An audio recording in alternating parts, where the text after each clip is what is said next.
সুধী দর্শক, আমরা রাতের বেলায় এভার কেয়ার হাসপাতাল এবং এভার কেয়ার হাসপাতালের সামনে এসে আমরা দেখতে পাচ্ছি হাজার হাজার মানুষের ঢল।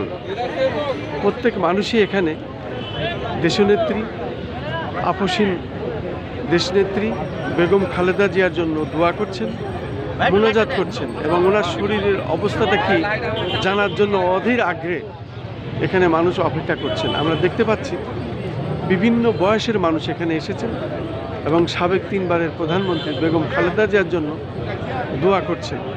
আপনারা কোথা থেকে এসেছেন? আমরা আসছি গুলশান থেকে। আমরা গুলশান থানা বিএনপি। আমরা আসছি আমাদের আপসীন নেত্রী, দেশনেত্রী বেগম খালেদা জিয়া আমাদের যেন অনেক গুরুত্ব অসুস্থ, আমরা এক নজর দেখার জন্য আমরা আপসীন নেত্রীকে আসছি। আমরা অনেক 17 বছর অনেক কষ্ট করছি আপসীন নেত্রীর জন্য। এমনকি আমাদের আপসীন নেত্রী দেশ ছেড়ে কোনোদিন বিদেশে যায়নি। সবসময় আমাদের নেতাকর্মীর পাশে নিয়ে আপসীন নেত্রী আমাদের পাশে ছিলেন। আমরা সবসময় এই জন্য আপসীন নেত্রীর জন্যই আসছি। আমরা আসছি হলো আপসীন নেত্রী বলেছেন যে এই দেশের মাটি, এই দেশের মানুষ, এই দেশের সবই নিয়ে আমি বেঁচে আছি, এই দেশ ছেড়ে আমি কোনো দেশে আমি যাব না। তো আমরা আসছিল, আমাদের অনেক কষ্ট করছে, আমাদের দেশ নেত্রীর জন্য সুস্থ হয়ে আমাদের মাঝে ফিরে আসতে পারে। আমাদের দোয়া করি, আশা করি আমরা সব দেশবাসীকে আমরা জানাইতেছি আমাদের আপসীন নেত্রীর জন্য একটু দোয়া করে।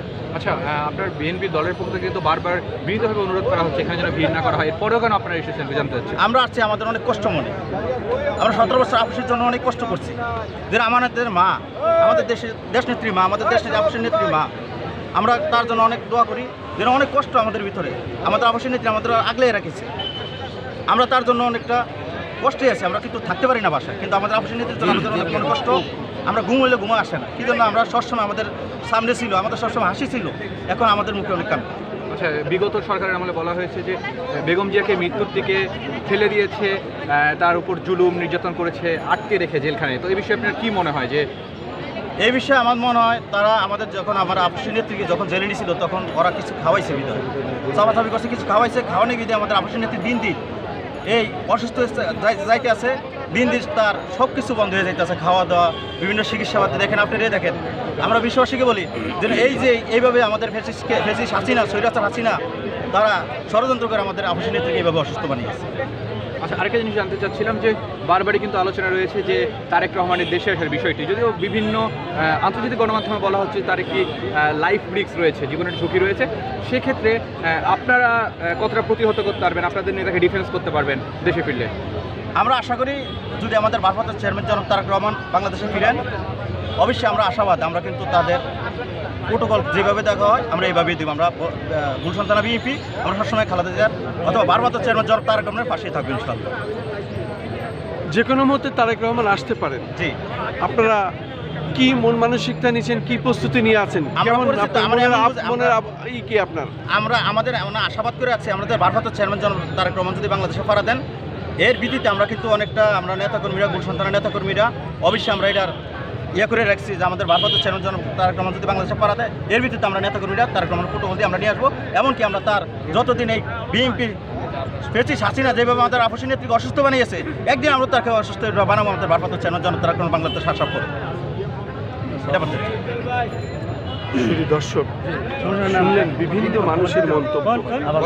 বেগম খালেদা জিয়াকে যারা ভালোবাসেন, মন থেকে যারা ভালোবাসেন, অন্তর দিয়ে যারা ভালোবাসেন, তাদের কথা আমরা শুনলাম এবং তারা তার জন্য কি করবে, কি মন মানসিকতা আছে সেটাই তারা আমাদেরকে শোনালো এবং সেটাই আমরা দেখানোর চেষ্টা করলাম। সত্যি আসলে মানুষ তার মনের ভিতরে কিভাবে ঢুকে গিয়েছিল এখানে আসলেই বোঝা যায়। এই এভার কেয়ার হাসপাতালের সামনে এসে আমি রাত্রের বেলায় সেটাই আমি দেখতে পাচ্ছি।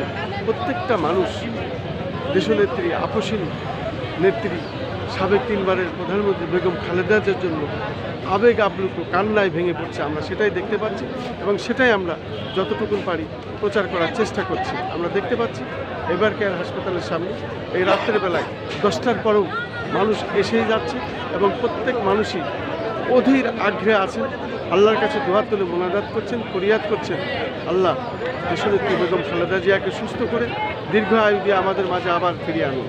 আমি খন্দকার মাসুদুজ্জামান, ধারাবাহিকভাবে আমাদের কাজগুলি আমরা করে যাচ্ছি।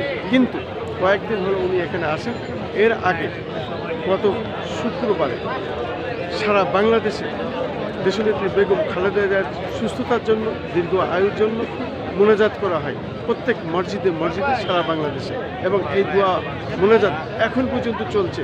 মানুষ যেন নিস্তব্ধ হয়ে গেছে, মানুষের মনে কোনো শান্তি নাই। কখন দেশনেত্রী বেগম খালেদা জিয়া আমাদের মাঝে আবার ফিরে আসবে, এই অধীর আগ্রহ নিয়ে তারা এই হাসপাতালের সামনে অপেক্ষা করছে, সেটা আমি দেখানোর চেষ্টা করছি।